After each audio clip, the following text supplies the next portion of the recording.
2015 Arnold Classic preview show. We are here in the RxMuscle studios in Westbury, New York, live.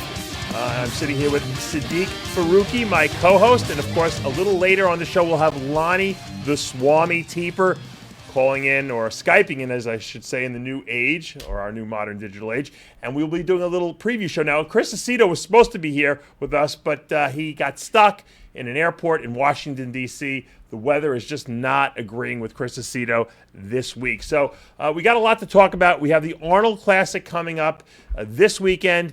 It's an exciting lineup. We have two new divisions, men's physique and women's physique this year for the first time ever. Last year, as you guys might remember, women's bodybuilding removed from the program, and a lot of people were upset with that, but we got women's physique now this year with the men's physique division added, and we're going to have a lot of rematches of sorts from the Olympia, battles that are going to be waged up on the stage in front of Arnold Schwarzenegger. I've been going to the Arnold Schwarzenegger Classic since 1994, so this would make my 21st year, and I got to tell you, every year it gets bigger and better.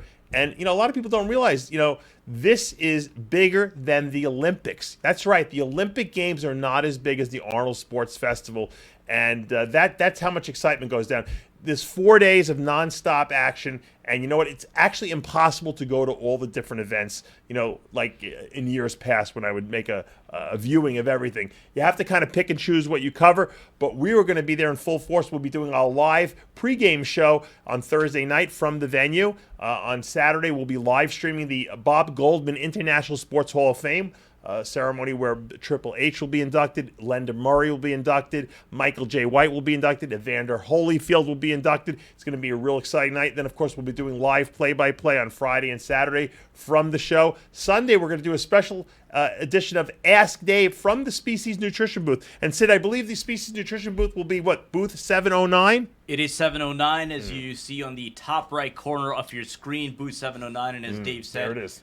Sunday, I believe we're shooting for 1:30 in the afternoon. We're going to have a live version of Ask Dave. Again, Ask Dave, 30-minute question and answer show that has received rave reviews so far on RxMuscle.com. And it's all because of you, the RxMuscle community, of course, all the fans on the Muscle Central forum.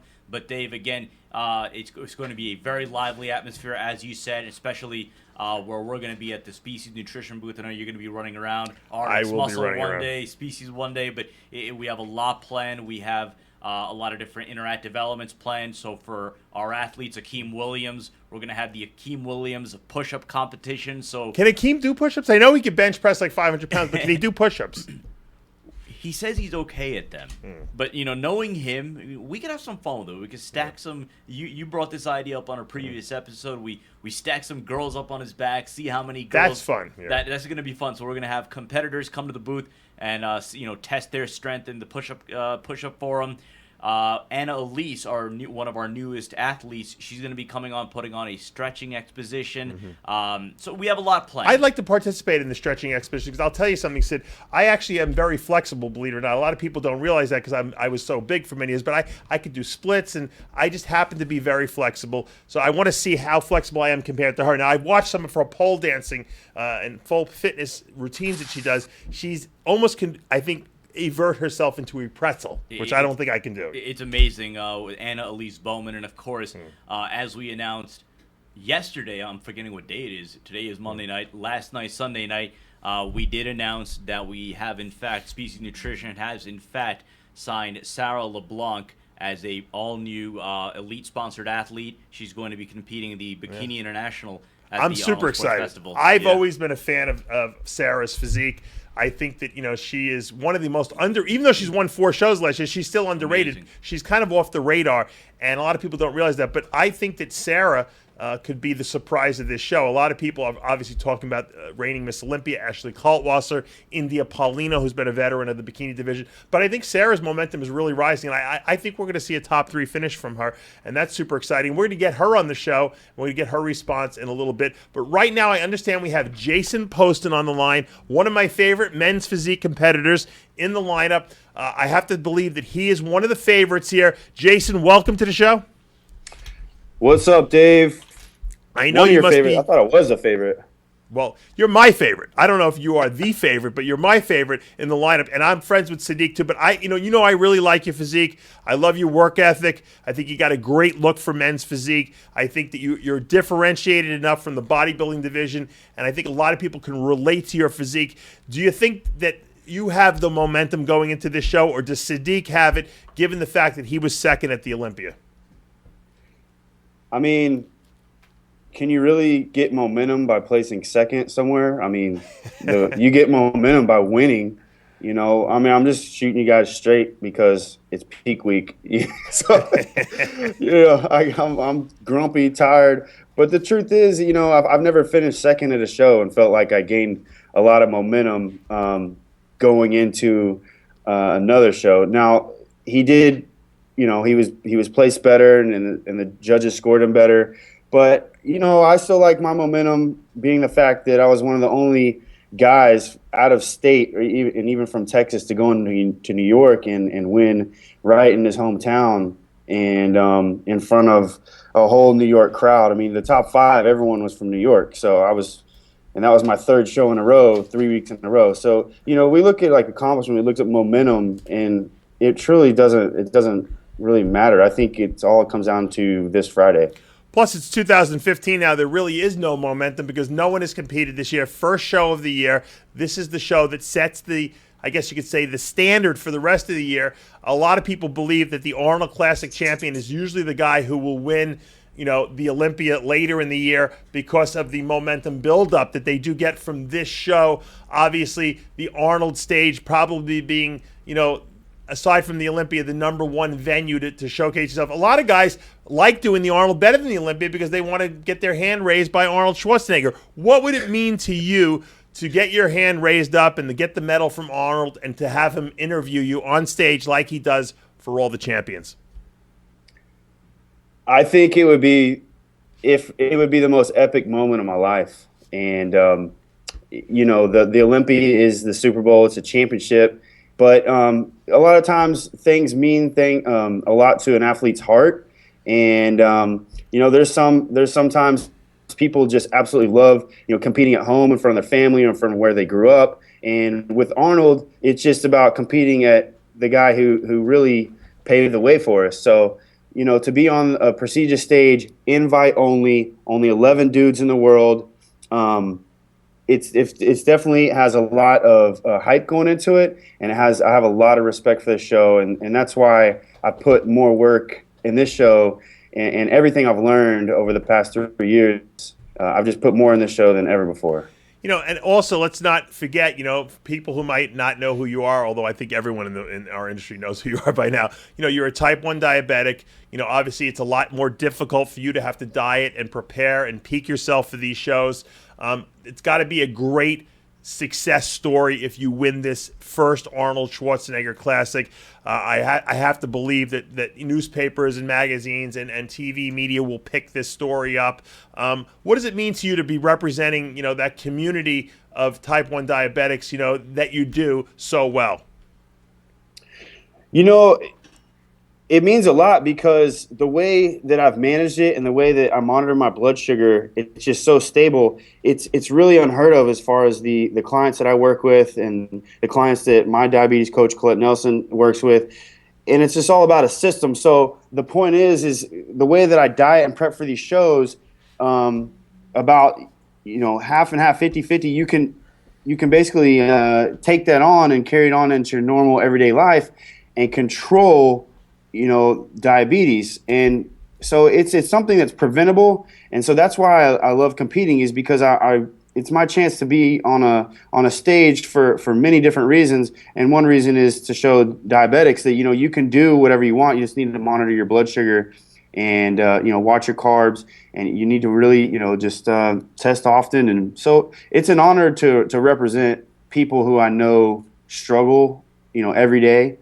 And also just everyone else who struggles with all their problems in life as well. I mean, everyone's got some type of, you know, issue. Everyone's got hard times. You know, it's just a matter of what do you do when those hard times hit. So, you know, I kind of like to think that the past 3 years competing has helped me manage the diabetes. Now, when Arnold asks you, let me ask you, Jason, when you train for the show, what kind of diet do you eat? Will you bring up the fact that you're a type 1 diabetic and that you don't eat carbs? I mean, I don't want to argue back and forth with Arnold about my diet, but I have to do what I have to do, and it's working. Will you bring it up? And, will you bring it up though? That will you mention that since you have you basically have the world stage at your beck and call right there? Obviously, that would be a great way to present to the community what you've done and what you've overcome and accomplished. I would like to think that'd be a great time, but I probably wouldn't bring it up on stage, or if I had a time away and Arnold was asking me questions, but I'm not the type to sit there and really talk about myself and tell the ins and outs of my diet and all that stuff, especially with a champion like Arnold. If he asks me questions, I'll happen to bring up some stuff, but for the most part, this is something that I'm really trying to strategically build and so that I can affect the diabetic community correctly, not just when I'm on my get a trophy. We've got an ebook and some articles coming out with some different websites, and I'll continue to update my social media and then a website on the way. So the time will be right soon, but I'll probably just be if I could walk away an Arnold champion, I think I'd be thinking more about just that moment and not necessarily the struggles I've gone through. Well, that'll be. I'm looking forward to hopefully seeing you in that winner's circle. Now, before I let you go, I know you have limited time and we have a lot of guests to get to. I want to see a front double bicep pose because I always brag to everyone about what a great front double bi you got. If you were ever a bodybuilder, I said this guy would be a champion even in the bodybuilding division. Man, today is super. You know how Colette has taught us to do our diet. Today is no carbs, no fat. Just hit Yesterday was no carbs. You're no ripped. Fat. You want me to? You're shredded. Come on, let's see. Can we do a back double bicep? Can I? Well, give us the front first, then you can do the back, and then we'll just let you go. How about that? All right. Okay. All right. I'm gonna get my client from Romania. He's right here, and I'm gonna have him hold up the camera. Say what's up, Alex. Hey, what's up, Alex? Another good-looking guy. Romanian. Is he men's physique too? Look at that arm. Okay. Holy mackerel. Alex, you hold up this camera for me. Hold it up right there, just from behind. There you go. Just hold, pick it up. Would you look at that guy? This guy, I'm telling you, bodybuilding champion right there if he wanted to. All right, I'm gonna do that. Here we go. I'd like to see him and Sadik go front and rear double bicep on stage. I bet you that would be way more exciting. Look at that back. You don't even eat the carb up. He's shredded. Wow. I'm impressed, Jason. And you got good hair, too. Well, it was great talking to you. Good luck at the Arnold. We will see you there on Friday up on stage in the Expo Hall. And I hope you come home with the championship. Me too, Dave. I look forward to talking to you behind the scenes, too. All right. That was guys. Jason Poston.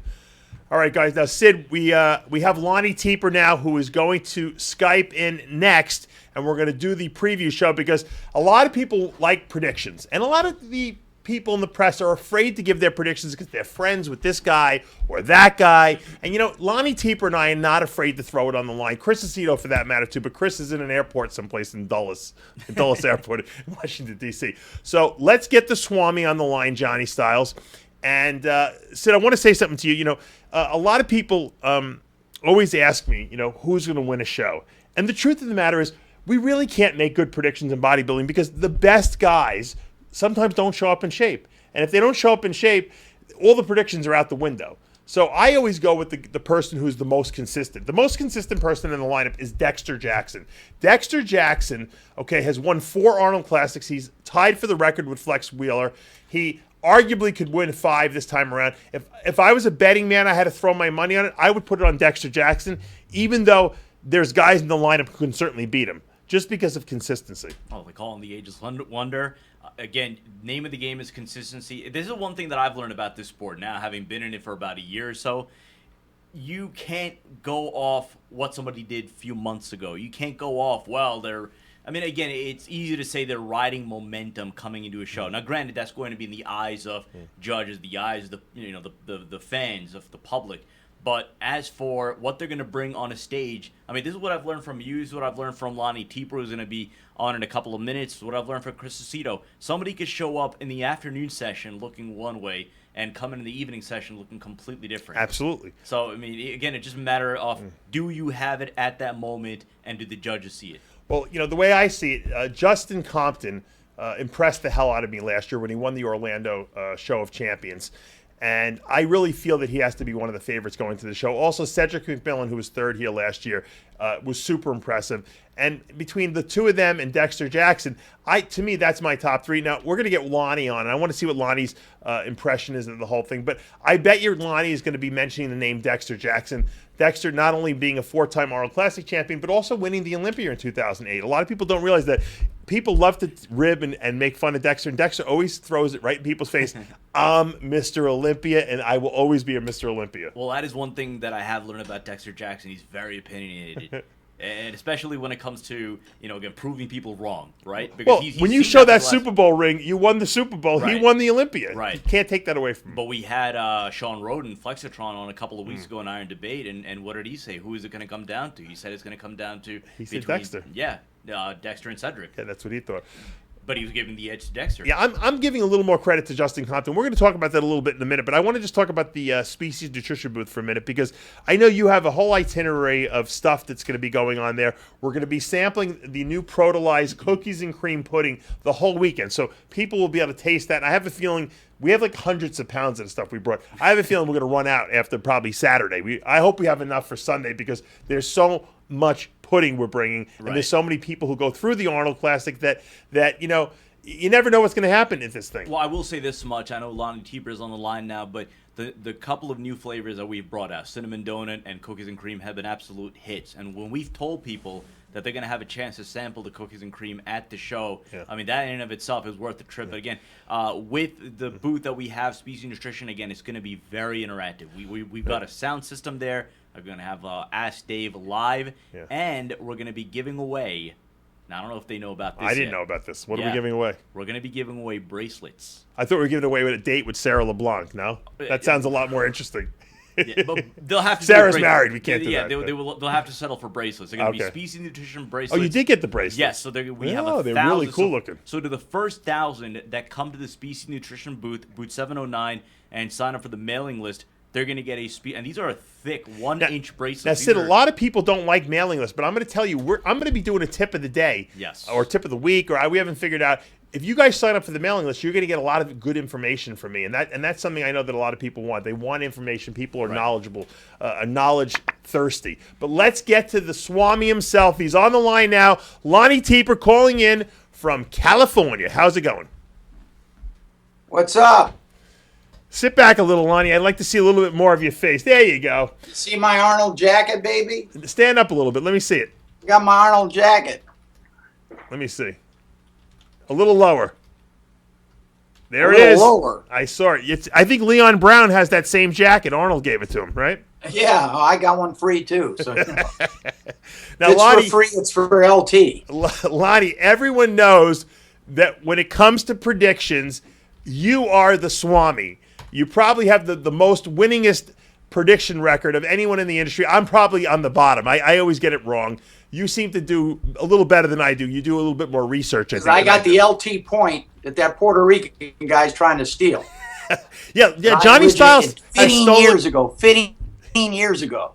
Lonnie, that's right. Johnny Styles has stolen your picture pointing when you point. Oh, many times imitated, never duplicated.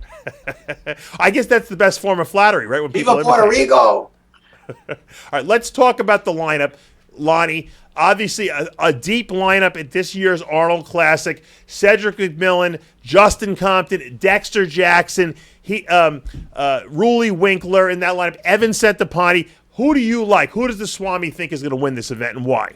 Well, this show is Dexter Jackson's to lose.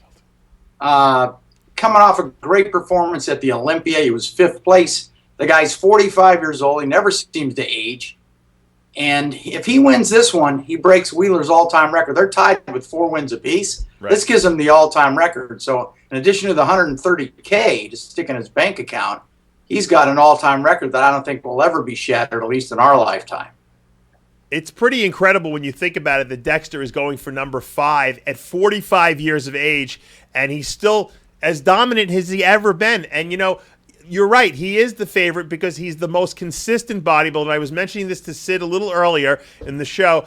The problem is there might be some guys with better talent in the lineup, maybe Cedric McMillan, maybe Justin Compton, but no one has the track record of consistently coming in at their best as Dexter Jackson has. And I think that you're right. That's got to make him the favorite.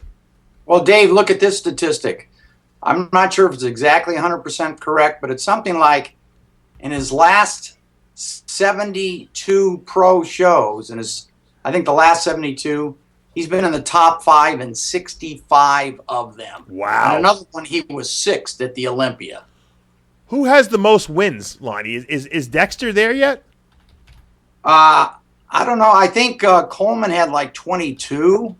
Dexter's got to be close. A bunch of Masters victories. I think he had 20. Well, Levrone, Taylor had in the early 20s. I think Levrone had 20. I think Coleman's in the 20s. I think that Dexter's right behind Coleman at this point. And you know what? Another win here would certainly put him. Let me ask you this question. If Dexter wins this Arnold and gets the 5 wins, sets the record, plus the 1 Olympia win, does he become one of the most impressive bodybuilders in the history of the sport? I've already said that in my column, my News and Views column in Ironman Magazine. I said it 2 years ago, and I reiterated it again last year when he was my bodybuilder of the year. He is probably the most underappreciated superstar of all time. This guy is just under 5'7". He went to high school with me. He claims to be 248 pounds, and he's like 223 pounds.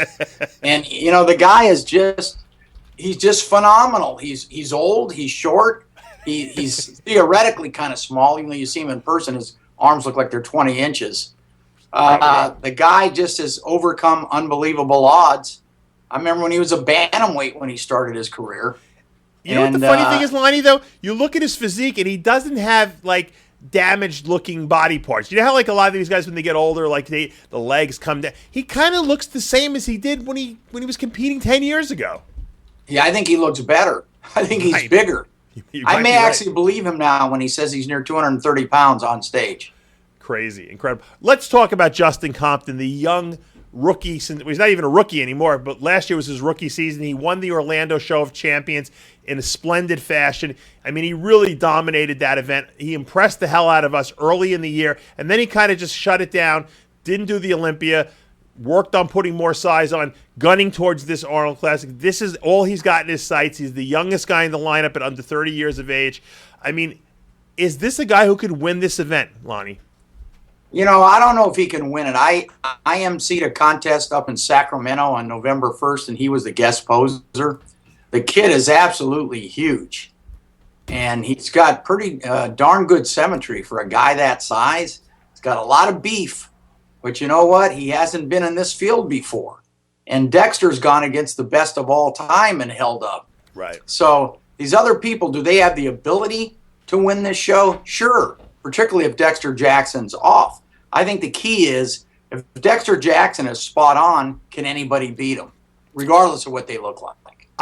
I don't. That's a good question, Lonnie. And the question comes down to: is Compton's size and nasty conditioning that we know he can get going to be enough to beat Dexter? I think it might be. I don't know if Justin, he hasn't done that many shows, can consistently bring the look that he brought last year in. That's going to be up for grabs. But I think if Justin Compton personally is at his best, I don't think Dexter can beat him. Well, I hear what you're saying when you're comparing, the whole package. But Dexter's proven it to me over and over and over again, and Justin hasn't. He's new to the game. I'm seeing pictures of Evan Senapani, who looks huge. Yeah. And I don't know if he could dial it in, but what if he, it sounds like you have Compton no worse than second. I'm not so sure that's a done deal. I have Compton in the top 3. My other guy who I think is in the top 3 is going to be Cedric McMillan, who was 3rd last year, arguably could have been 2nd last year or higher. I mean, he's the biggest guy in the lineup. Structurally, he's the most impressive, I think. Arnold himself gave him the compliment of saying that he's the only guy that he really loves to watch pose. He's a true, artistic poser. I think if Cedric comes in at 100%, it's his show to lose because structurally he's better than Dexter. I don't know if conditioning-wise he can match Dexter. Yeah, he's a great bodybuilder. When I saw him, I hosted the Nationals when he won 4 or 5 years ago. Right. And I thought, this guy's going to be in the top 5 in the Olympia his very first year. He's got a confidence problem. He doesn't believe in himself. A few times that I talk with him, got a tremendous physique. He's 6'1", maybe 6'1 and a half, carries about 260, 265 pounds, really balanced. And, some people called him the next Lee Haney. And, of course, he's a lot bigger than Lee was. And if he nails his condition, this is going to be a very interesting battle. As you mentioned earlier, the depth of this lineup is outstanding. This is really, even though Dexter has to be the odds-on favorite going in, right? This is a show where 3 or 4 different guys could win this thing, and I wouldn't call it a major upset.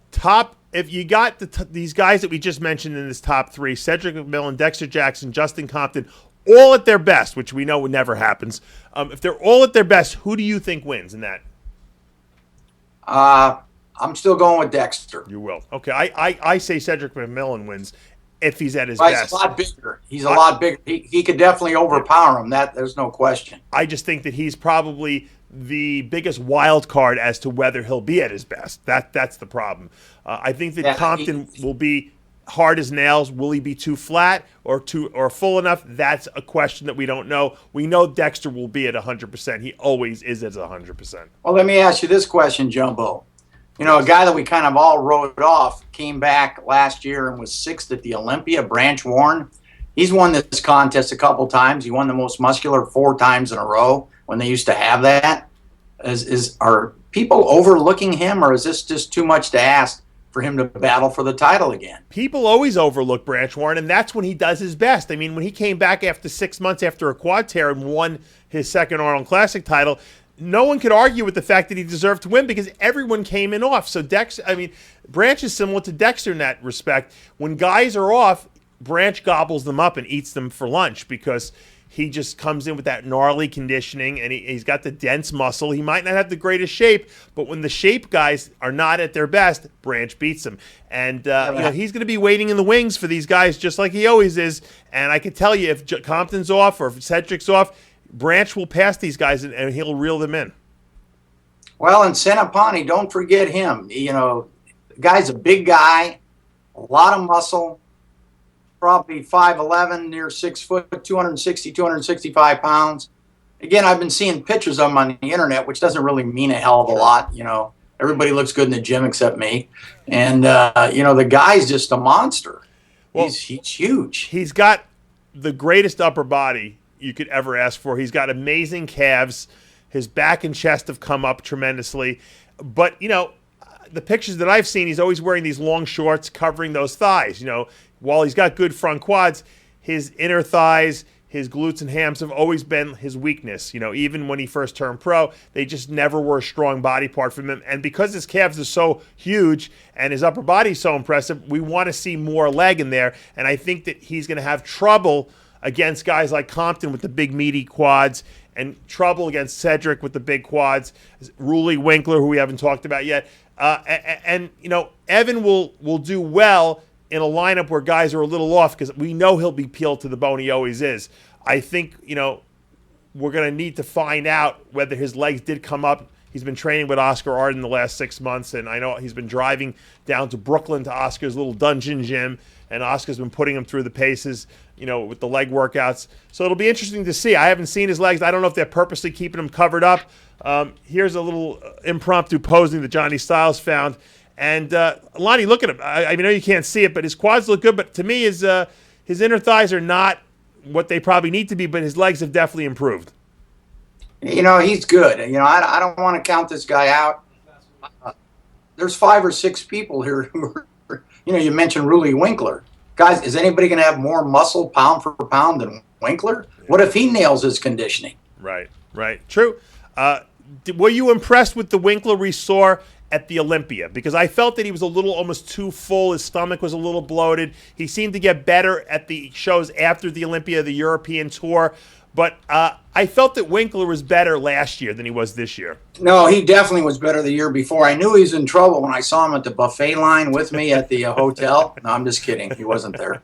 But he was at the sushi buffet. He was too heavy last year, and the stomach was sticking out. And he does have that problem. He packed so much muscle on. And the guy's pretty short. I don't think he's over 5'6". Yeah, I don't think so either. And he gets kind of out of whack when he puts on too much weight. Right. And he's a former Arnold amateur winner, so he turned pro on the same stage that he'll be competing on. Actually, the stage will be different, Lonnie, because they moved the venue because the Veterans Memorial this year is closed, and they've shut it down, and they're making condos there. And now I guess the new venue is inside the convention center. Is that correct? Right, the Grand Patel, and it's going to be interesting to see. It's going to be hard to match the ambience of the old stadium, the old auditorium. Sure. Right. But nobody was using it. As Jim Lorimer told me, the only time it was rented out was basically for the Arnold Fitness Sports Festival weekend. So, they couldn't justify keeping it alive. And I don't know if we're going to have the same ambience. I hope so. I'll find out. What will you be emceeing this coming weekend, Lonnie?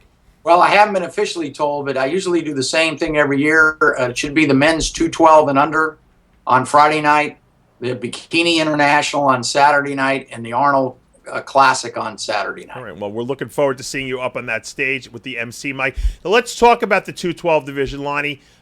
Eduardo Correa, second at the Olympia, will be battling it against Jose Raymond, who is third at the Olympia. Flex Lewis not in the lineup. These two guys have to be considered the favorites. Who do you like? I'm going to go with Correa. The guy was shredded at the Olympia. I actually thought he should have won the Olympia, to be honest. He might have, yeah. Jose Raymond looked terrific, too. And, they have to be 1-2 going in. But I tell you, a guy I'm not sure. But Aaron Clark was very good last year. I like him. And I'm wondering about the Asian creation, Hidetada Yamagishi. If he comes in at his best, can he battle these guys? I don't know if he could beat Eduardo Correa. And Jose Raymond, to me, is looking absolutely insane. He's posted pictures. He's going to actually call in a little later in the show. His legs are ridiculous. He's full. He's vascular. This could be a big show for Jose if he can come home with the title here, and it should certainly give him a ton of momentum going into the Olympia. To me, Eduardo from behind is maybe a little better, but Jose's got those great wheels. Yeah, he's a phenomenal bodybuilder. He has been for many, many years. Another unappreciated guy. He's a terrific bodybuilder, and if the guy won this contest, it would be no surprise to me. What about Charles Dixon? I've seen some wacky training footage of Charles Dixon. He's just looking ridiculous is the only way I can put it. I mean, now, I don't know if you remember last year's show. I introduced him at 5'3", and he came off the stage and he said some change. So 5'3" and some change. The guy is terrific, and I definitely have him in the top 5. But it's going to be tough with Correa and Jose Raymond, Aaron Clark, Yamagishi. This is not a weak lineup. Yeah, no, I think that, we have never seen Dixon at his best on stage, and I think that if he can, whenever I see guys posting footage on, like, Facebook and stuff like that and on the message boards, I get nervous when they look too good, Rolani, especially when it's a few weeks out, because it usually means they're going to screw it up somehow when they get up on stage. But Dixon at a week out or 2 weeks out looked like he owned the show. How he shows up in Columbus is anyone's. I don't think not even Raymond's probably going to have more muscle than this guy. This guy really is phenomenal. No, he is phenomenal. So give me your top 3 in the 212. I'm going to go with Correa, Raymond, and Clark, 1, 2, 3. Okay, I'm going to go Raymond, Correa, and put Dixon in there. I'll put Dixon. I'm going to go Dixon third. Give me your top 3 for the men's open in order. Dexter Jackson, Cedric McMillan, and Justin Compton. I am going to go Cedric McMillan, Justin Compton, Dexter Jackson. How about that? Ooh, the blade is rusty, baby. With Ruli Winkler 4th and Evan Centopani 5th, Branch Warren 6th. That's my guess.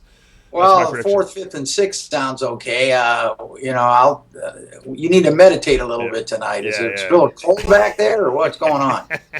Let's You see. need to loosen up, man. I can't go with your predictions. I got to go against you. Burritos back there. I got to go against you. All right, we had Jason Poston on a little earlier in the show. We got Sadik Hadzovic calling in, even though Sadik lives around the corner from us here. He's going to call in a little later, Skype in a little later. Who do you like in the men's physique division? Sadik Hadzovic was second at the Olympia. Jason Poston was third, but Jason beat Sadik at the New York Pro earlier in 2014. This has got to be the rematch of rematches. Who do you like for the championship? Well, I'm a little biased because next month you will see on the cover of Iron Man magazine, I wrote a cover story on Jason Poston. Oh, really? Okay. Iron Man magazine under the new ownership of Benice and Kat Bogovich. Right. Matter of fact, they're having their relaunch party tonight, which I'm probably going to pass on because I got to teach early in the morning. But so I'm biased towards Jason because I know him. I got to know him a lot better when I interviewed him. But this Sadik guy, he's got a tremendous physique, man. It's a toss-up between those two guys. Yeah. Just Johnny playing some Olympia footage. We haven't gotten to Sadik or Jason yet. But, Jason is, to me, got the classic men's physique-looking physique.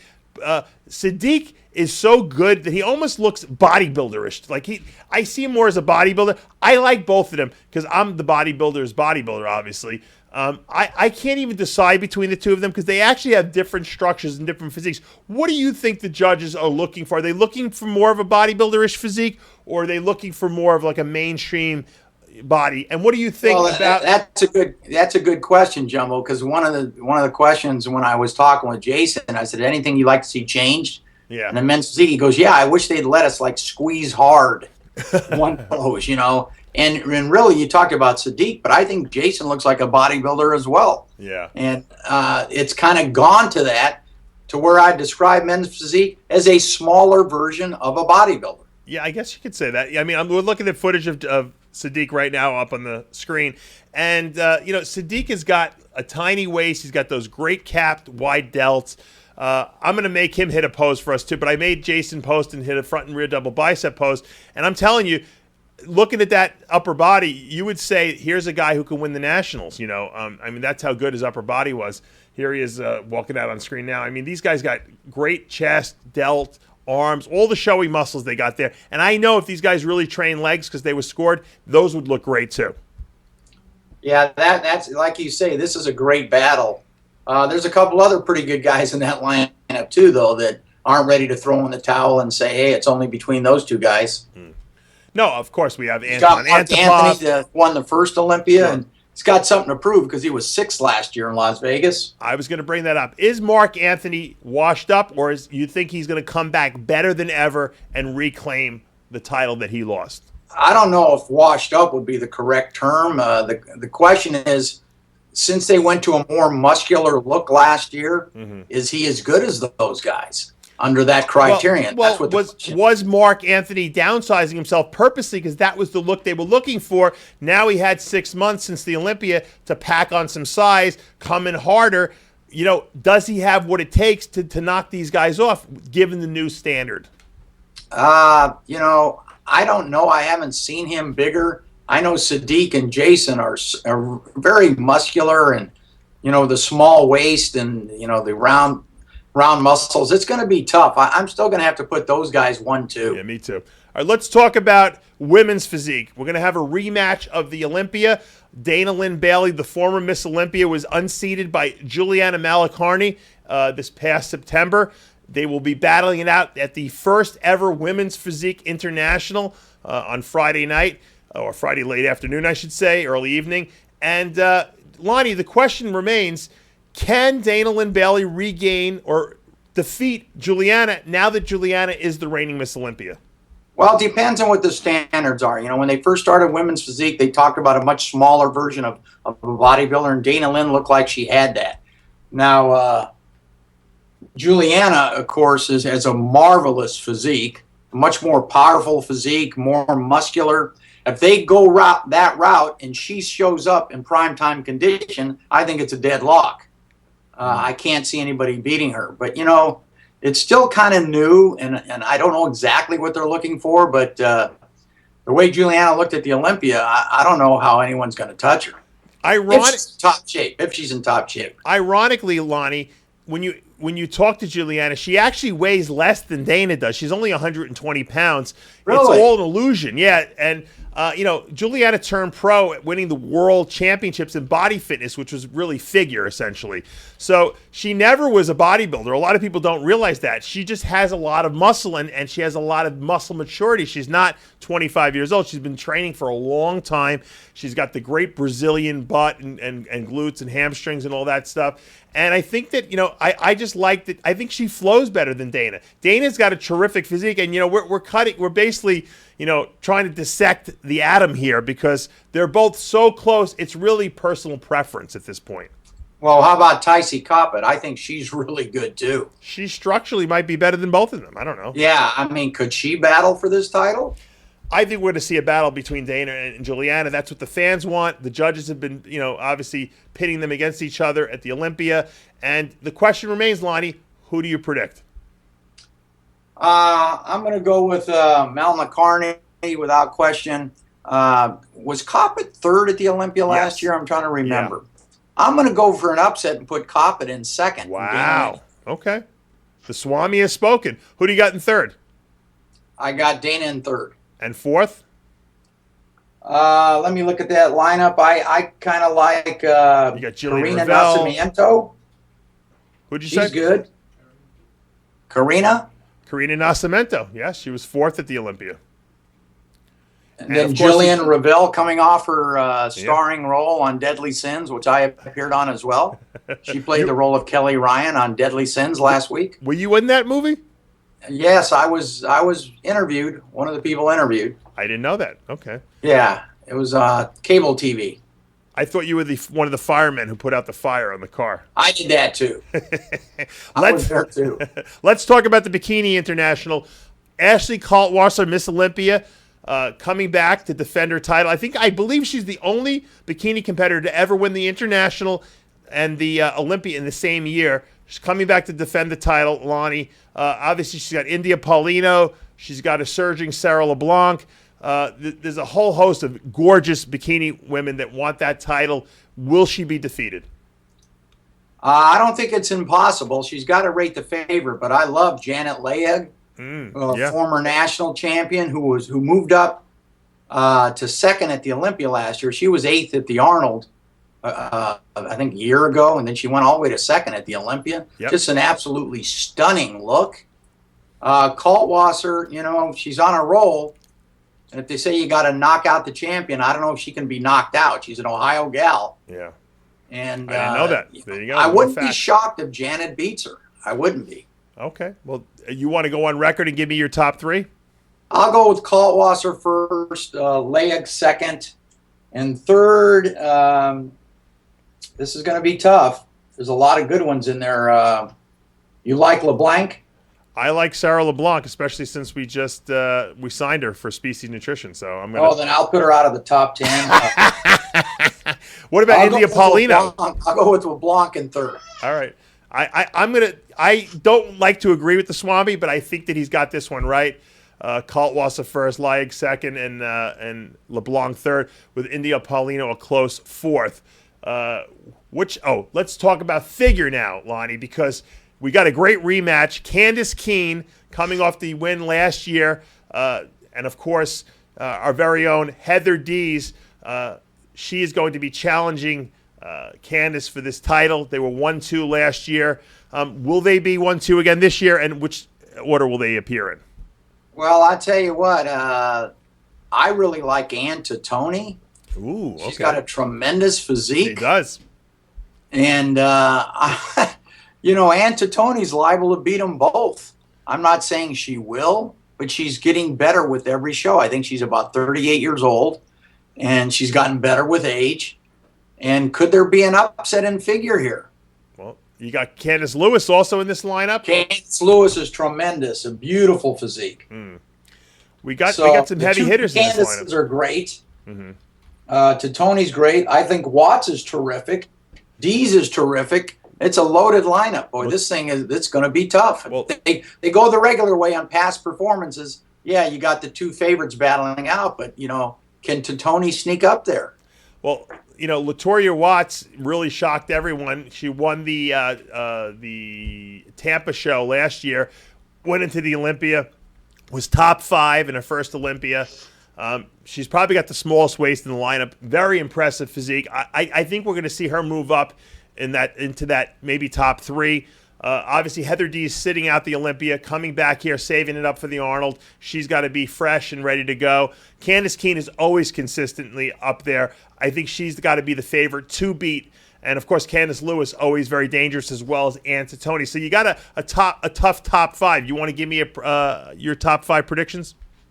Ooh, it's going to be tough here. I'm going to go with a huge upset. I'm going with Watts. Whoa. Okay. Going with Watts. I'm going with Candice Keene second, Heather Dees third to Tony fourth. And who did I leave out here? Candice Lewis. Candice Lewis is awful good. I'll go with Camila Rodriguez. Oh, She's yeah, forgot about her too. Yeah. I'll go with Lewis in fifth. Okay. I am going to go with I think Candice Keene can't be beat here. I think she's too dominant, and I think she's too consistent. I put her first. I'm going to go Heather Dees second, LaToya Watts third, fourth, Tony. Fifth, I don't know. This is a tough one.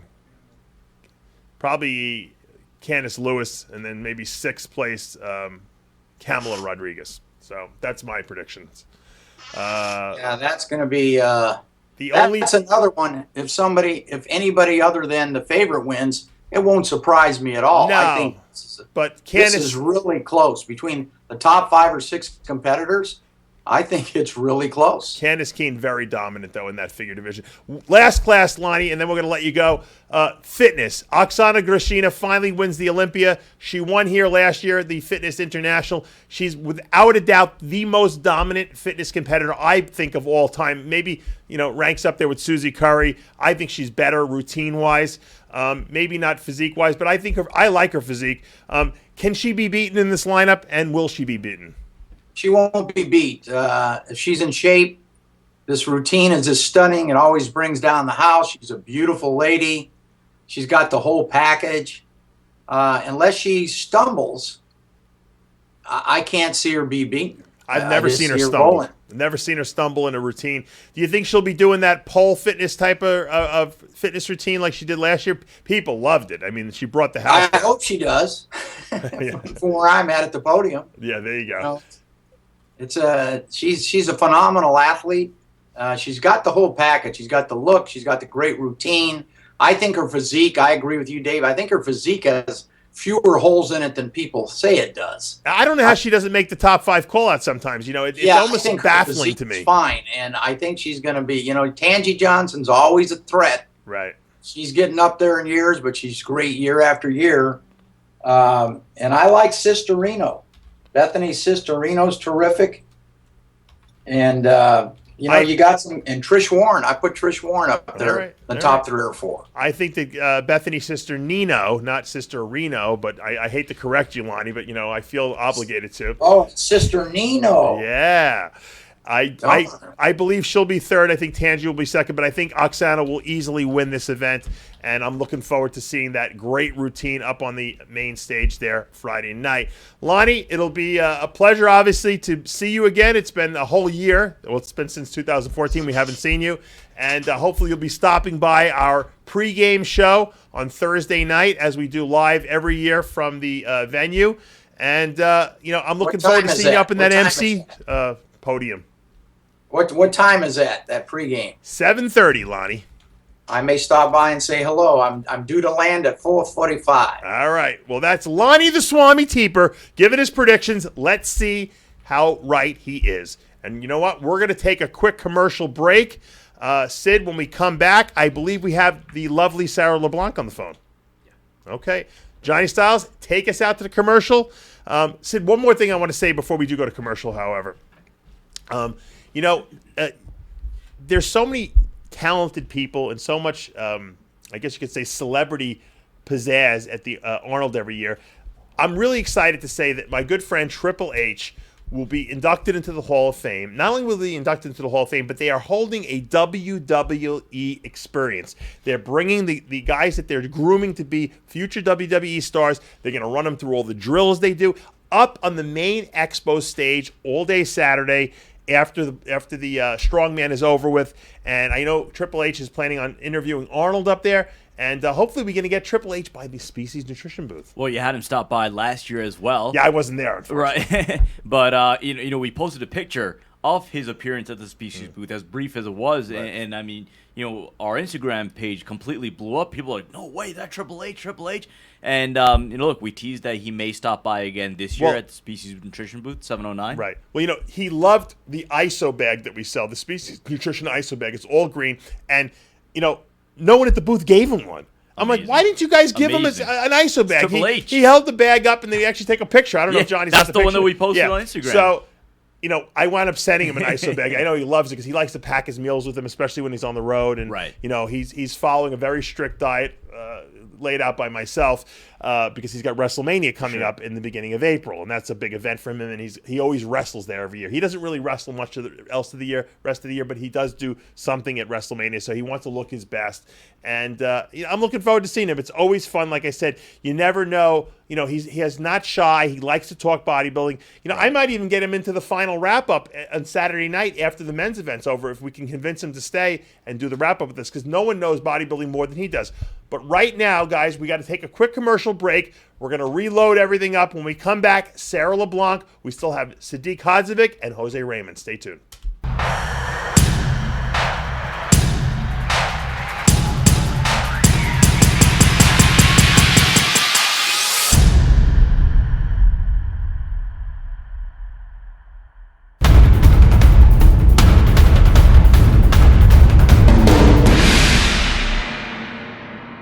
We got a nice little care package from Quest Nutrition. There better be some apple pie in this.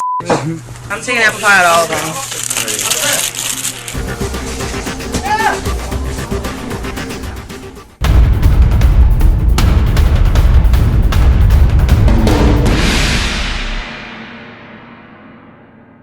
All right, what up? It's Gil Brownie Melendez, chilling with my Quest bar here. First and foremost, most importantly, they're delicious. But it's good to have a good protein bar before training. Gluten-free, you gotta love it. And it tastes good, and it feels like it's doing the trick. I listen to my body, and it says yes to this, so give it a shot.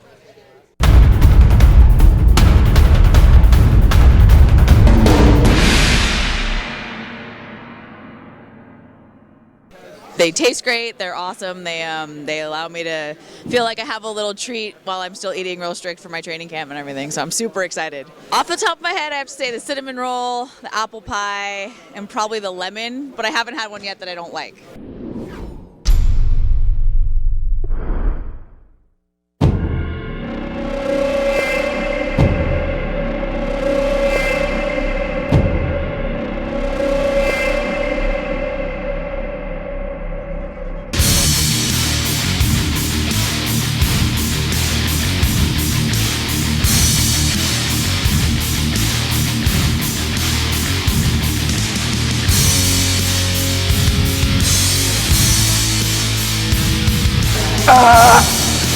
IFBB4 Kim Williams, what species are you?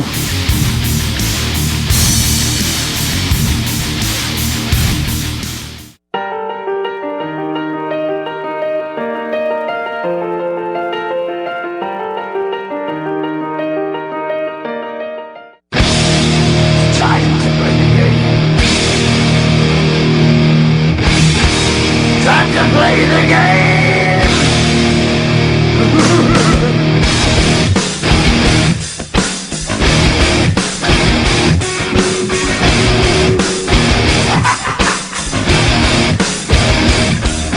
It's all about the game, and how you play it, all about your try, and if you can take it, all about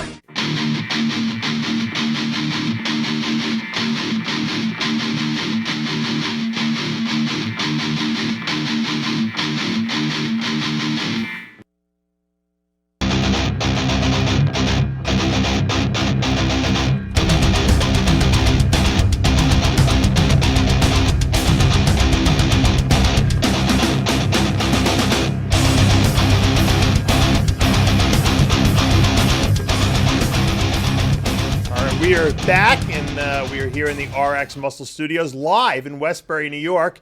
And we are doing our Arnold pregame show here. We had Jason Poston, men's physique superstar, on a little earlier. We had Lonnie the Swami Teeper on. Him and I broke down all the different divisions, and we made predictions as to who we thought would win. Lonnie, of course, and I hardly ever agree, which is always fun. He's usually right, though.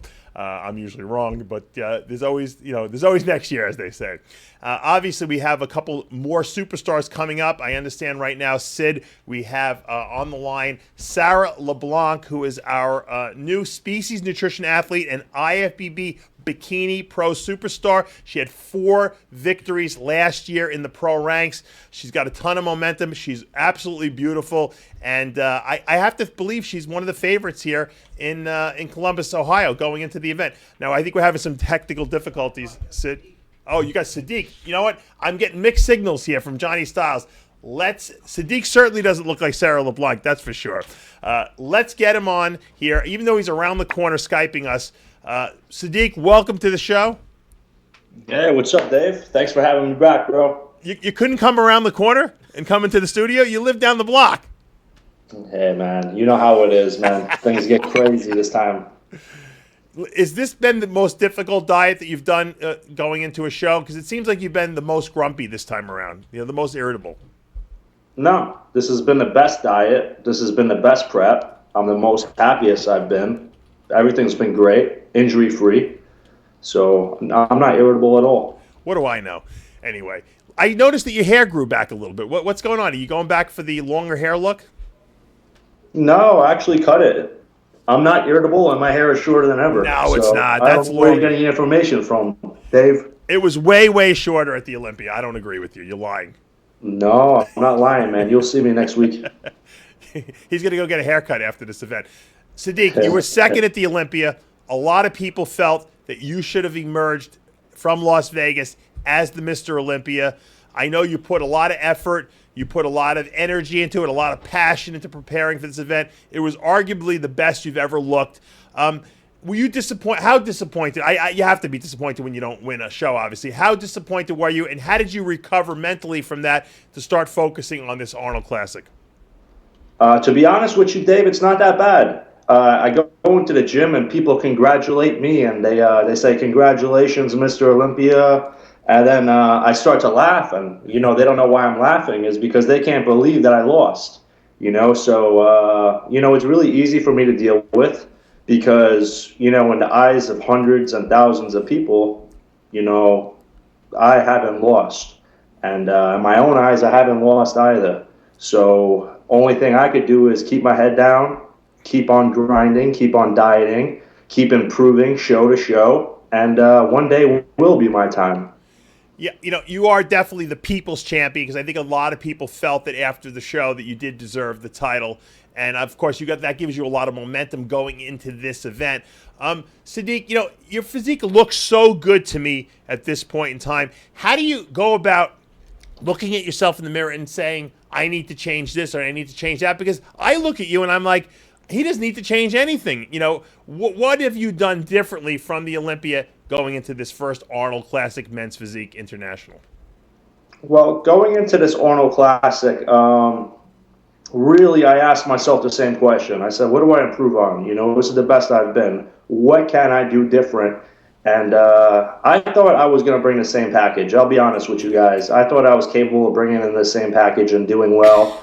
But I'm not able to bring in the same package. I'm bringing in a better package. And I thought I was going to be less conditioned. I'm more conditioned. I thought I was going to be less hard and full. I'm more hard and full. So, I'm blessed that, my body is still responding after doing so many shows. And I'm actually getting better the more and more shows I do, which to me, I'm mind-boggled, And because you know how it is. You do a lot of shows. You don't look as good. You don't look as crisp. But just the opposite has been going on with me, and I feel very fortunate. And this will be my best package to date. Now, obviously, this is the first men's physique international up in the Arnold Classic stage. The winners notoriously always get interviewed by Arnold. what does that mean to you? Or what will that mean to you if you emerge victorious here in Columbus, Ohio, to have Arnold, asking you questions in front of, millions of people who are watching at home, and of course the thousands of people that will be in attendance? It means everything to me. To win the Arnold, like you said, puts you in contention for the title in the Mr. Olympia. So winning the Arnold is a huge step in my career to get myself closer to my goal of being Mr. Olympia. But with that being said, it is awesome to meet Arnold Schwarzenegger. I mean, this is a guy that I watched on TV, as a kid, and I would look at this guy and, idolize him. So to me, it's like meeting, I don't know, who's cooler than Arnold? To me, it's like meeting Jesus Christ. That's pretty important, I got to tell you. Now, obviously, Mark Anthony, the former Mr. Olympia, the first Mr. Olympia in men's physique, will be in the lineup. You and Jason Poston kind of pushed him behind you this Olympia. Obviously, the judges going for a bigger, harder look, which obviously guys like myself like and appreciate more. I know, obviously, that's the look you're going for. Jason Poston was on the show a little earlier in the broadcast, and he felt that, despite the fact that you beat him at the Olympia, he felt that he still had the edge because he took you out in New York in your own backyard. Do you feel that Jason has any chance against you here at the Arnold? Well, in 5 days, we're just going to have to see what Jason Poston can bring on that stage, because I know what I'm bringing, so we'll see. I don't like to talk. Jason's a big talker. He likes to, stick his chest out and say things out of line. But me, how I am. I show up. I'm conditioned. I'm ready, and all I have to do is execute my game plan, regardless of who shows up or who says what. Because like I said, talk is cheap. I'm going to bring it on Friday, and I want Jason to bring his best and Mark to bring his best, as well as the other 10 competitors. And I only want to stand next to the best, so I encourage all competition. So please bring it, Jason. Very wise words from a wise man. You always have in the past let your physique do the talking, and I think that obviously you have that planned come this Friday early evening. Now, before I let you go, Sadik, because I know you got a lot of stuff for packing and getting ready to leave, I made Jason Poston hit a front double bicep pose for me because I always brag about you and him, and I say that, these guys are men's physique competitors, but they truly train like bodybuilders, and they have great bodybuilding physiques. So do give our fans a little tempting taste. Give me a front double bicep before I let you go. How about that? Are you serious? Yeah, come on. You guys love it. I know you guys love to hit poses. Roll those sleeves up for us. I know you keep the Gat shirt on. Give me the sleeves. All right, there we go. Look at that arm. I mean, that's a bodybuilder. This guy would be a pro bodybuilder, whether men's physique was a division or not. I truly believe that. Sadik, good luck. Best of luck up on stage. I hope you come home with the title. You've worked hard, and you're representing Long Island. Thank you. Thank you for having me on.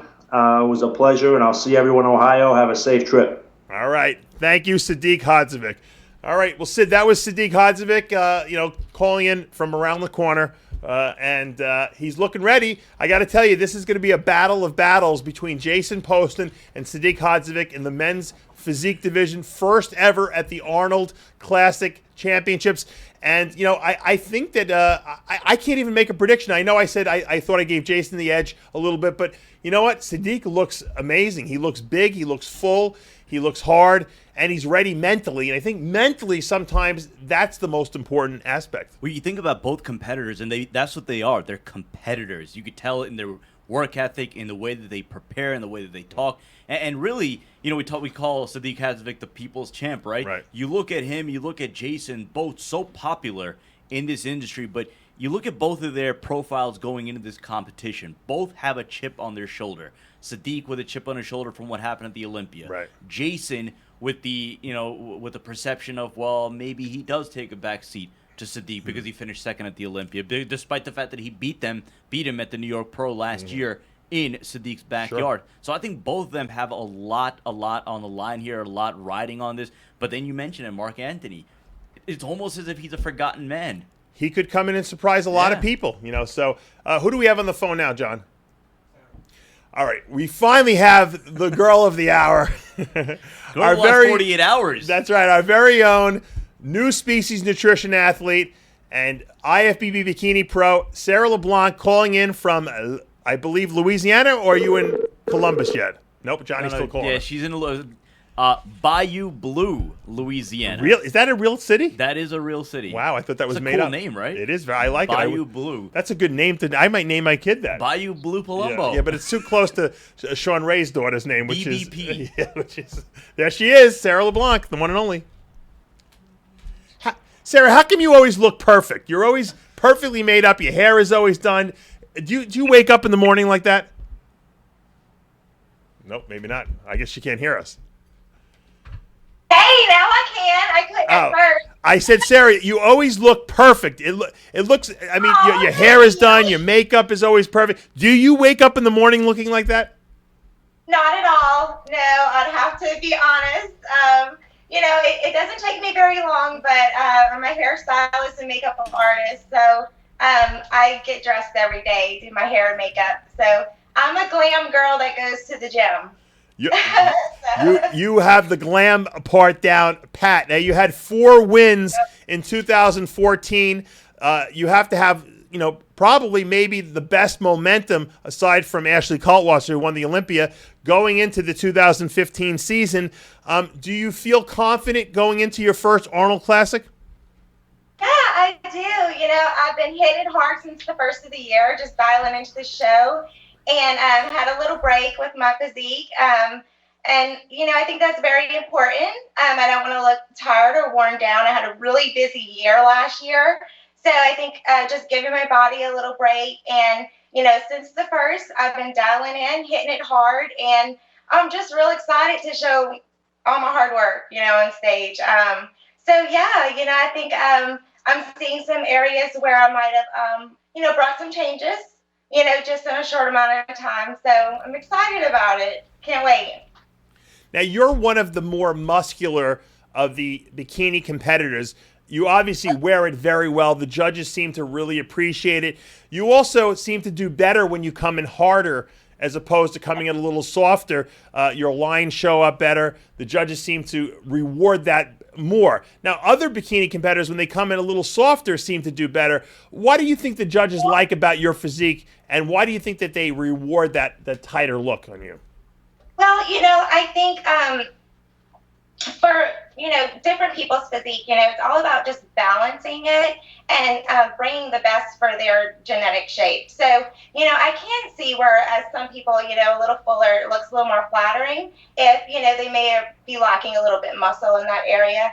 So being that I'm a little bit more muscular, I think just kind of wrenching myself down and bringing it in really tight, it does mold more into like that athletic bikini body. So, and you're right, that's really what brought me my first places. And when I looked my best was when I was my tightest. So I just think that's probably more of the guidelines of what they're looking for in bikini. Now, for people who might not have ever seen any of your insane workouts that you do, they can check out your Facebook page and our Species Nutrition page. We're going to be doing a lot of training videos with you, but you train hardcore, nonstop, high intensity.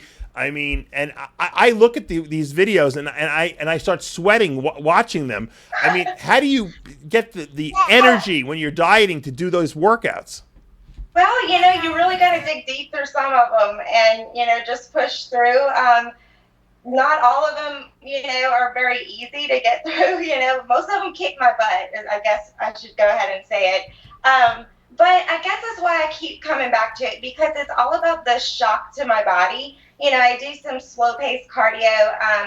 I do the step meal in the gym as well. But, twice a week, I'm applying more sprint training. That's another high-intensity day as well. And these HIIT training sessions, I think it just, we hit every body part, throughout the week. But a HIIT session is a full body shock, So I really think, just to bring myself in tighter and, just burn the rest of that fat off before I get on stage is really important to do the high intensity. Yeah, well, I when I was looking for a bikini competitor to represent the Species Nutrition line, I really like the bikini competitors that are athletic, that do train hard. they don't necessarily have to squat, 400 pounds, but I want to see women that actually are athletic looking as opposed to just girls that are just thin, And you really caught my eye, and we've talked before, you and I. You've done many interviews with us in the past, and I just thought it was a perfect fit for my mentality and what my motto is and the Species Nutrition products. What does it mean to you to be, and what made you decide to want to sign with Species Nutrition? I think that's the question that a lot of people would like to know. Well, Species was always, even at the local shows in Louisiana, I always remember their booth around. This is my third year in the sport, so they've been around just interacting, also doing, the Skype, Skyping in recently with y'all, just working together. It was really easy. And, so many people, they tell me, they're like, why aren't you sponsored by anyone? Because, I feel like I'm doing it all backwards or, just a little bit out of order. Most people on the amateur level really reach out and get their sponsorships. And, here I am, professional, and got a few wins under my belt. And now it's finally happening for me. But I feel like I always told myself, just be patient and you'll fall into the right hands. When the right one comes around, you'll know it.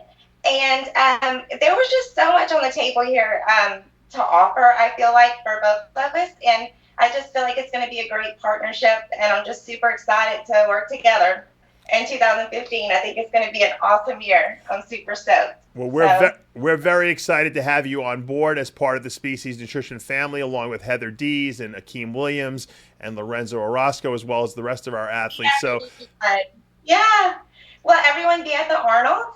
They will all be at the Arnold, and I'm hoping we're going to be able to get you at the booth on Sunday, so the fans can come and get some pictures signed by you and take some photos with you. I'm looking forward to it. I might have to get some flights changed, but we'll get it all squared away. I'm excited about it. We'll make it work. We'll definitely make it work. Well, good luck in that lineup. Lonnie Teeper and I were doing some predictions earlier in the show, and both Lonnie and I had you in the top 3. Obviously, we don't know what's going to happen until the day of the show, but the Swami is usually very, very infrequently wrong. So it's good that he's got you in his top 3 predictions.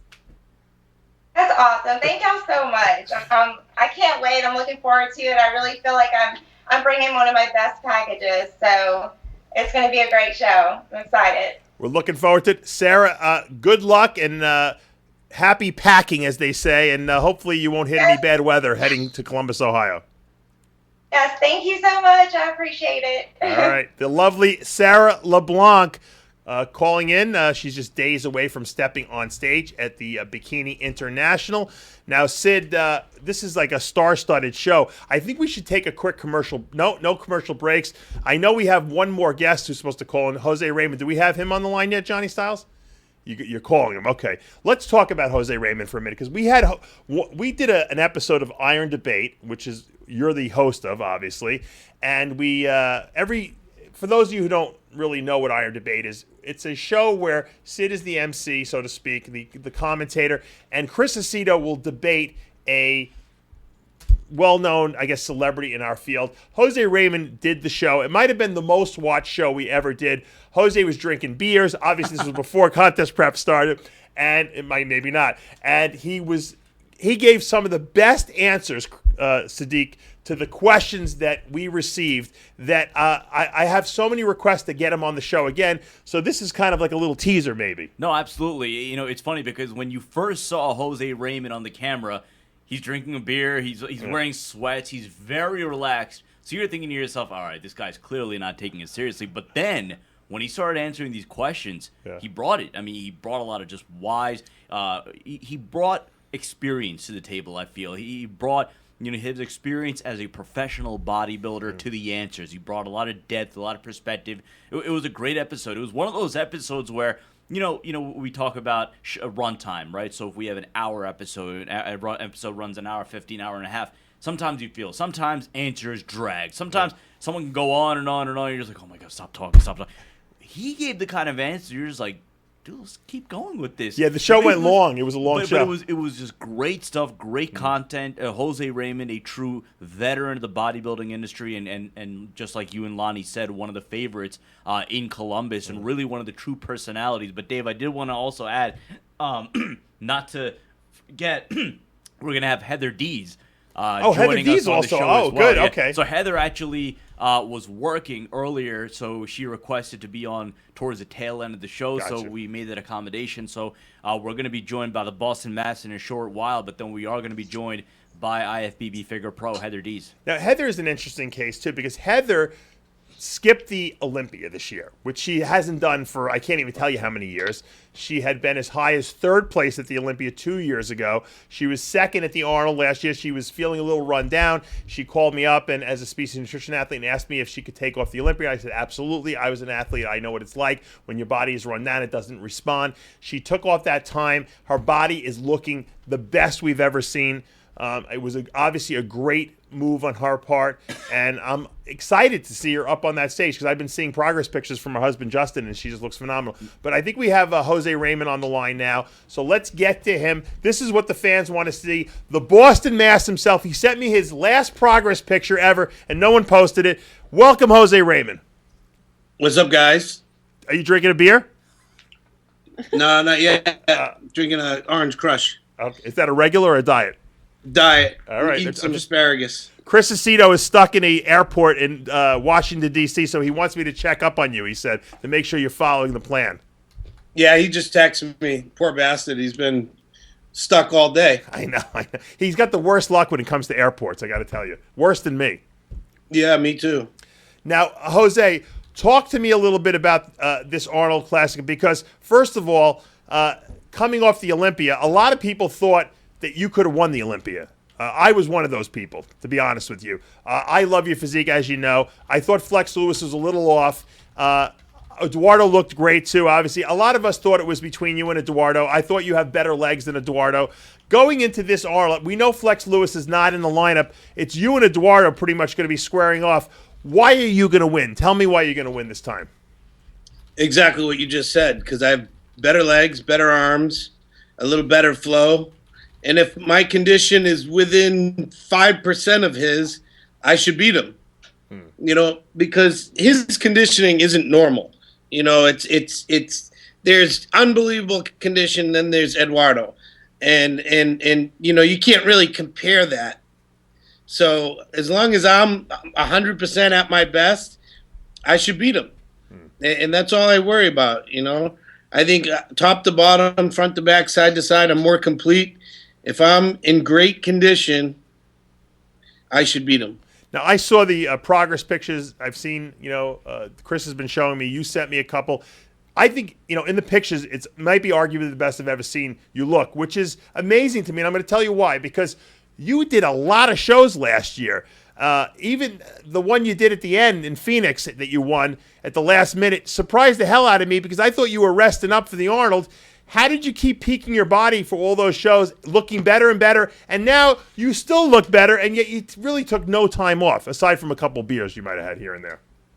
Well, you know, something a lot of people might not know is when I was an amateur, I competed a ton back then. You know, I averaged like 4 shows a year, and it's something my body got used to, and I think you can do it if you do it the right way. If you're not, you know, pulling every magic trick out of the bag to get in shape each time, and you just stay consistent, which is what, you know, that's what I love about Chris is just, you know, he stays on top of me. We don't do anything crazy to get in shape. Right. And, you know, when in between shows, I didn't let my body weight explode this time.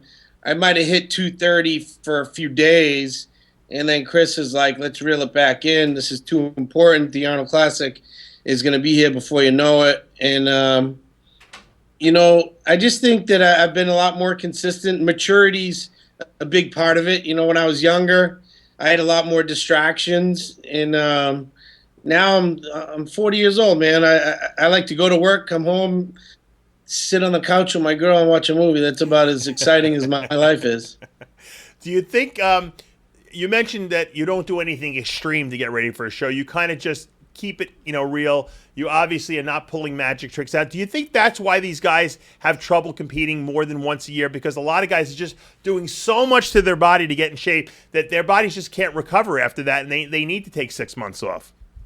Yeah, I do. You know, I think Some of them haven't been. You look at a guy like Dexter, who's been competing for forever. He's not pulling any magic tricks. No. He just comes in looking awesome. He does what he always does. And, you know, he competes a hell of a lot, you know.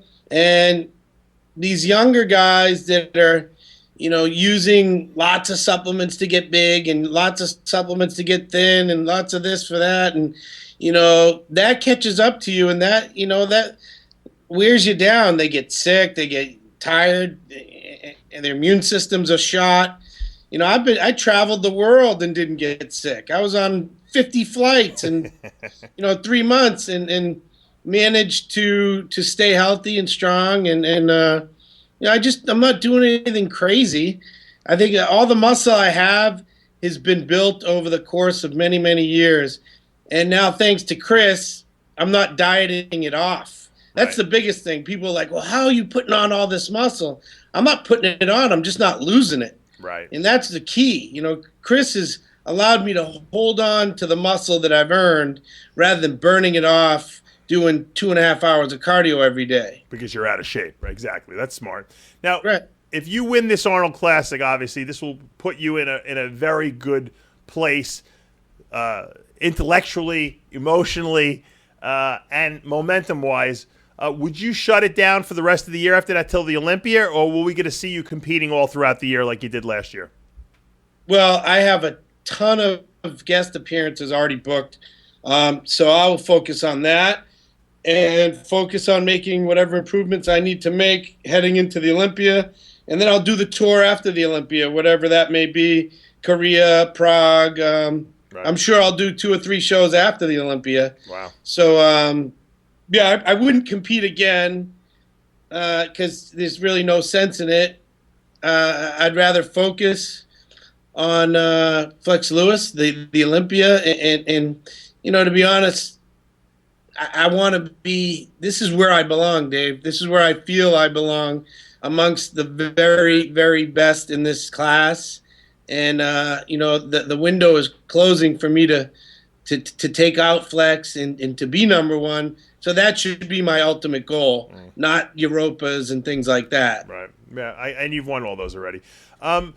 Moving into, I guess, the winner's circle, obviously, for you, would have to be something special.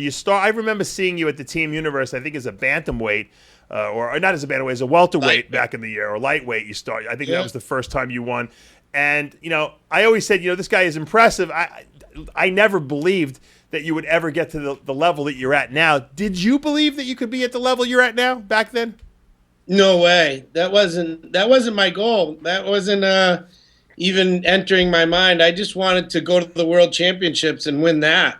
That's all I cared about, the Team Universe. Mm-hmm. You know, the winning the Nationals and winning the USAs was just kind of by accident. It just happened. I actually won the USAs and Nationals before I was able to win the Team Universe.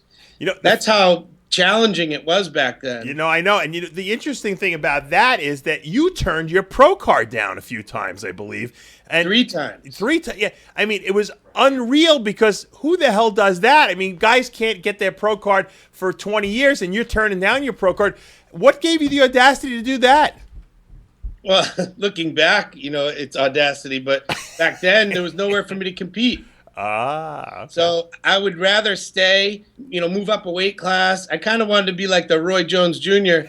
of bodybuilding and take over all the divisions. And you did. You know, what's funny is had I not turned pro, I definitely would have won the light heavyweight class by now, and maybe even the heavyweight. I'm competing at 210, you know. So that would have been interesting, but yeah. I just didn't have an outlet. Back then, 2001 was my first pro qualifier that I won, and that was during Ronnie's reign and Jay Cutler and all the monsters. They didn't have a lightweight class back then. So it really would have been silly for me to do that. And I was only 25 years old. My body was just starting to mature. And I wanted to see how far I could go against guys my own size, you know? Now, when you won the Team Universe, did your brother Tito win the Team Universe the same year as like a middleweight or something like that? Not the same year. He had won it 3 years in a row. Right. Now, but by the time I won it, he was already done competing. when Tito saw you pass him in weight and size, and now he looks at you today, is he just like baffled by like what you've come from to what you are now? He just laughs. He looks at me and he thinks it's awesome.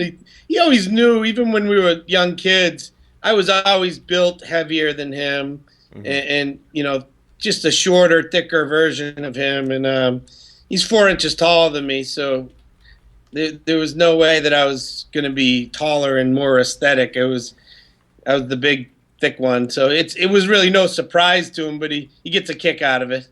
Yeah. Going into this Arnold Classic, if you win, obviously Arnold will interview you in front of the audience, in front of the home. I guess it's going to be live streamed. What will it mean to you to be interviewed by Arnold? And have you thought about what some of the answers might be that you might give him? Yeah, I thought about it, thought long and hard about it. You know, back in 1998, I was doing the Muscle Mania shows back then. Right. And I placed like 5th or something, and I was bummed out. The next morning, my brother went for a photo shoot. Nobody woke me up and took me, so I went for a long walk by myself. It was Thanksgiving that week, so out in L.A. it was kind of chilly, but for me it was hot as hell. I took my shirt off. I was walking the bike path, and Arnold stopped me on the bike path, and he was like, "Wow, man!" He's like, "You look great. What are you doing? How you doing?" And I told him what I was doing out there, and he had me posing and squeezing, and he's poking my abs, poking my back, and it was the most amazing experience of my life. And to this day, I'll never forget it. I'll never, you know, it was kind of a crossroads then. You know, I was 23 years old. I thought bodybuilding was kind of silly at the time, but I had just started getting a passion for it. And here I am doing shitty, and Arnold pulls me aside and tells me how great I look. So I'm like, if Arnold thinks I'm great, then I must be able to, you know, I must have a future here.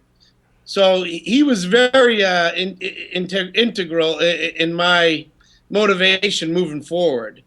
And, you know, some people will say, you know, Arnold motivated me, inspired me. Well, he really, really inspired me. You know, I believe in meaningful coincidences, and that definitely is a meaningful coincidence because you couldn't have timed that if you wanted to. Are you going to remind him of that when if he does get to interview you in the winner's circle? Of course, of course. You're talking 17 years later. Jeez. I'm on the stage, and he's holding my hand up. I mean, what better story could there be right there, you know? How come you never moved out to California like your brother did? How come you stayed in Boston? Cuz I'm blue collar, hardcore Boston, man. I don't like LA and the bullshit, pretending to be someone you're not and all that shit, you know. I went out there and visited plenty of times before I was the Boston Mass, when I was just Tito's little brother. And I would meet people and I'd be like, "Hey, you know, how you doing? I'm a big fan." They'd be like, "Get lost, kid." You know, 5 minutes later, my brother would be like, "Oh, say hello to my brother." And they'd be like, "Oh, so great to meet you." You know, I'm like, bullshit. I can't stand those people. I wouldn't last 10 minutes living there. You know, I'd rather be in New York where people are like, "Hey, fuck you." You know, not out in LA. You know, people are nice to your face. I'd rather people be honest with me. You know, I just don't like that. I don't like all the nonsense. It's fun to visit. I like training at Venice when I'm there, but I'm all East Coast. Plus, no one squats there. Who would you have as a squat partner there, you know? Yeah, my brother's the only one. You're right. I did see. I actually saw him training legs. I was out there like about a year ago, and I saw him. I said, "Wow, you still squat, Tito?" He's like, "Of course, you know." Dave, he's still a beast. He had a scheduled meniscus surgery scope. It was scheduled the day before. He sends me a video deadlifting 550 for a triple. What? Yeah, oh the day before, and I'm like, "What are you doing? You're going to surgery tomorrow." He's like, "Yeah, it's not going to get any worse." He's like, "It doesn't really hurt when I do deadlift. It just hurts when I squat." I'm like, "Okay." Who's stronger, you or your brother? I mean, ultimate weight for a single, I'm probably stronger, but he can do weird shit. He does that like hammer lock, double overhand grip. with 550 on a deadlift. I could never do that. His hands are like, he got monkey hands, really strong. He's only about 180 pounds, right? Yeah, and I consistently have 40 pounds on him, Wow. at all times. That's incredible. Well, Jose, I love nothing more than to interview you in that winner's circle come this weekend. I got to wish you the best of luck. You're in good hands with Chris Aceto, assuming that he gets to Columbus, Ohio in the next couple days. Thanks for calling in, and we'll see you in Columbus. All right, guys. Thank you very much. All right. The one and only, the Boston Mass, Jose Raymond, always got something interesting to say. Sid, were you shocked that Jose was so forthright with us, or was that just to be expected? I love it. I have become such a fan of the Boston Mass, and part of it has to do with the accent. Sure. Because when he gets spirited, that accent comes out. Of course. When he was talking about the difference between living on the East Coast, living in Boston, as opposed to going to L.A., you could tell it started building up. It started building, and it just came out. Yeah. And that's what you got to love about him. He speaks from the heart. He is very blue collar, as he says. Yeah. And it's fun. It's fun to root for a guy like that. Of course it is. Johnny, I know we have one more guest going to be calling in for the night. You'll give me the signal when she's on, and that's Heather Dees, of course. Candace Keene used to be a species nutrition athlete. All Max stole her away from us a couple years ago. But I used to have Heather and Candace together, and I loved getting them on the show together. And I'm going to ask Candace if she'll come on our pregame show on Thursday night. Sure. She's so sweet. She's so nice. I'm a very big fan of Candace Keene's physique. But I've seen Heather Dees' physique improve and improve and improve every year. And I think that she's very close to Candace now. And I think it's going to be a real battle up on that figure international stage. I'll say this much about Heather. Having gotten to know her really over the last few months, and she took some time off obviously to get her body right, but the level of commitment that she has shown really over the last few months, the dedication she's shown, it's really phenomenal. And you've seen some of her pictures lately, Dave.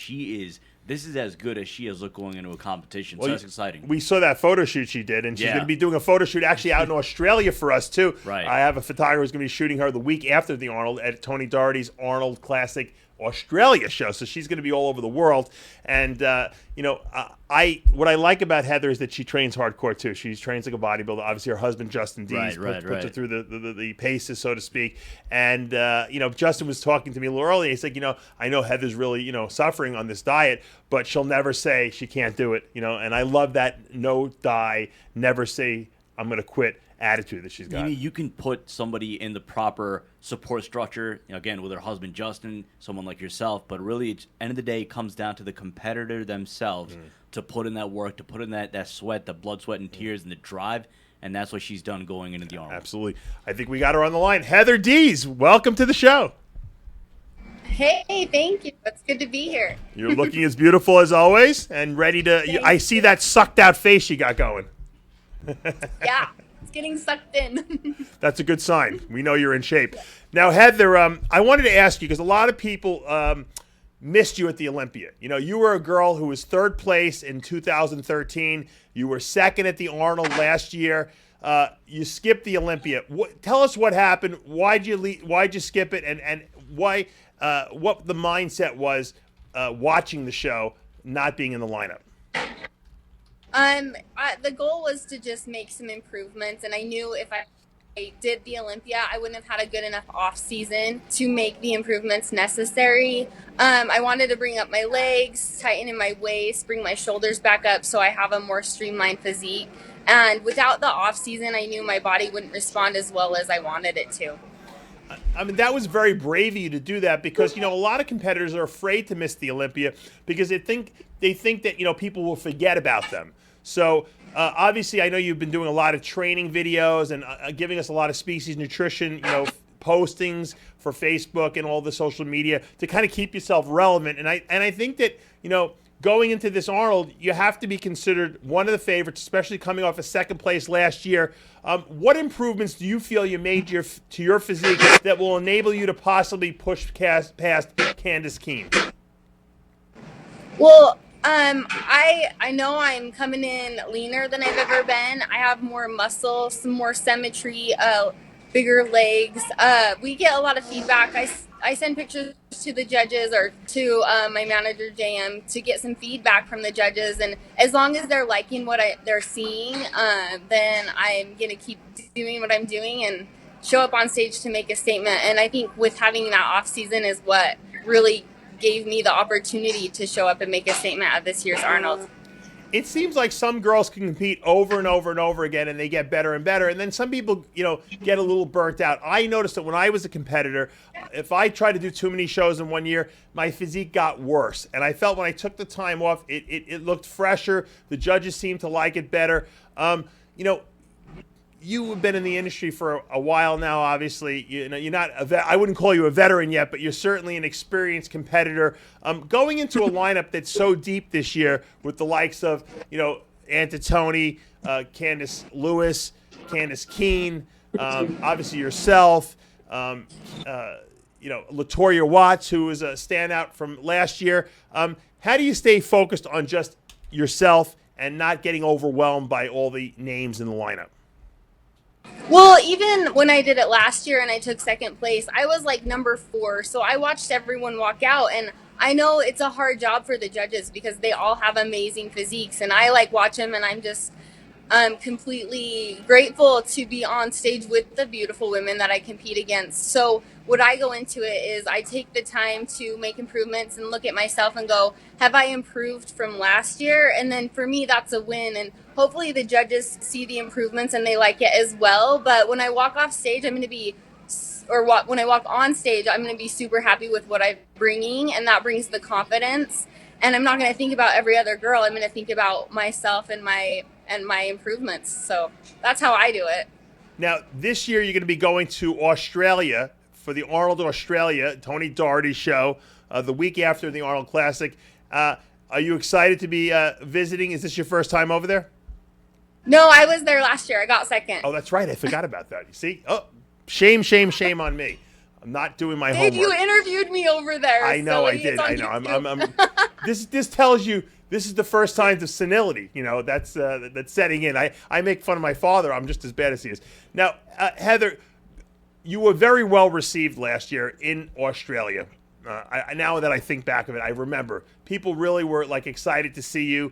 I love Australia. I'm not going to be there this year, but I love Australia because the people are really they keep it real there.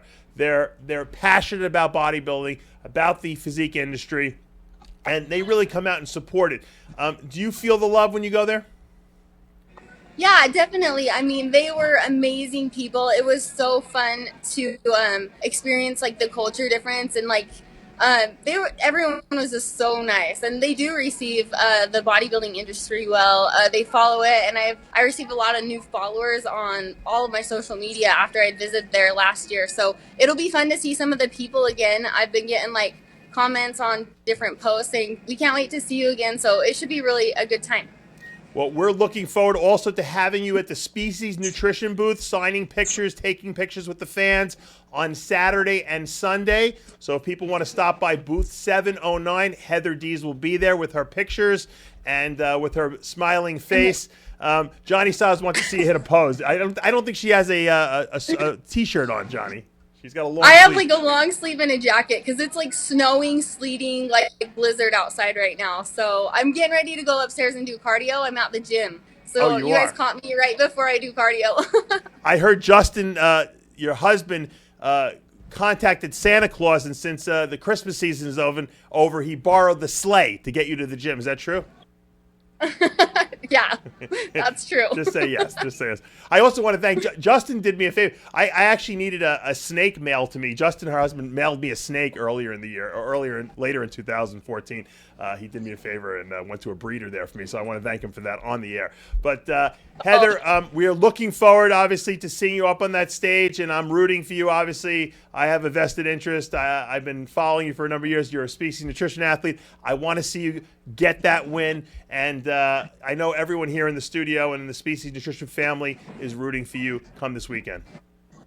Thanks, everybody. Thanks, everyone at Species, and it's great to talk to you guys again, and we'll see you in a couple days. All right. The one and only Heather Dees at the gym getting her last workout in, Sid. It was, this was a great show because I don't know how you coordinated all these athletes. I'm very impressed how you and Johnny Styles pulled this off because I really made no phone calls. Usually I'm the one stressing out of my mind, but this turned out to be a superstar lineup. No, credit to our producer, Johnny Styles, doing an excellent job as always. I mean, that's not an easy task.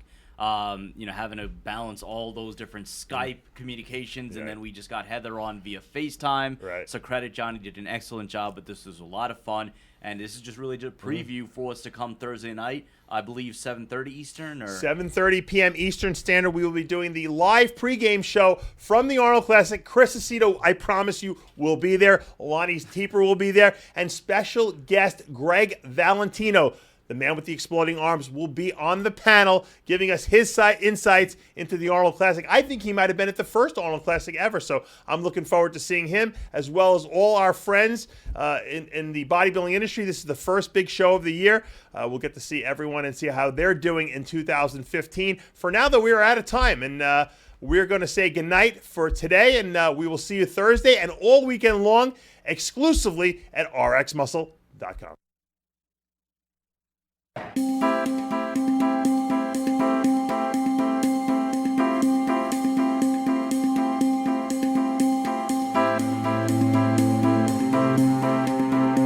And the winner, the challenger, coming into this competition. What a big day for this youngster from Austria, Arnold Schwarzenegger. And what a physique he has. We'd hear more from Arnold. And I remember looking out there and seeing this 5,000 people screaming out there, and still we have this great energy. We have been doing this now since 1976. We have been running Mr. Olympia competitions here. We have been running Mr. Universe competitions, Miss International, amateur championships, professional championships. But there's championships everywhere you look. That here is a gathering of all the different sports all in one shot. So this is really great to see all those athletes from the different sports to come together here. And I want to just say to all of you, thank you for being here. Thank you for having been such loyal fans for so many years and coming to our Arnold's Classic. And it is because of you that we have the most successful fitness weekend in the world, right here in Columbus, Ohio. But I have very fond memories of Columbus, Ohio, because this is where I won my first World Bodybuilding Championship. And this is why I wanted to build bodybuilding in this town. And since then, we've held the biggest competitions here. The biggest guys are coming to this competition. And of course, when I say big, I mean big.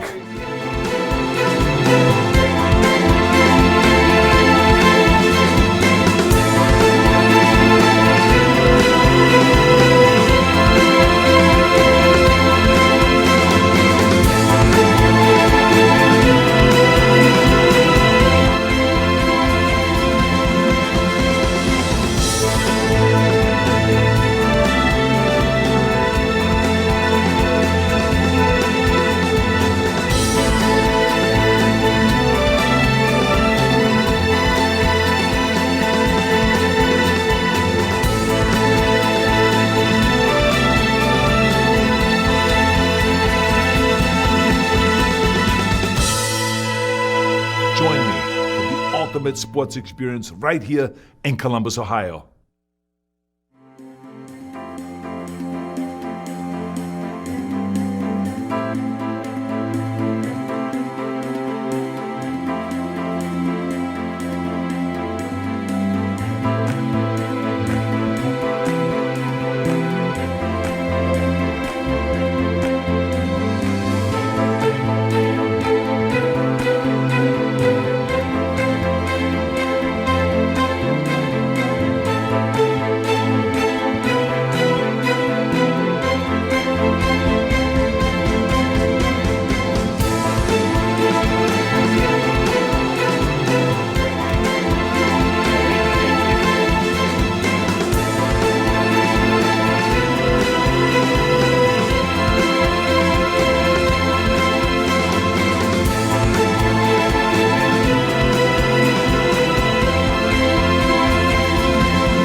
welcome to the Arnold Sports and Fitness Festival.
wait to see you all right here in Columbus, Ohio.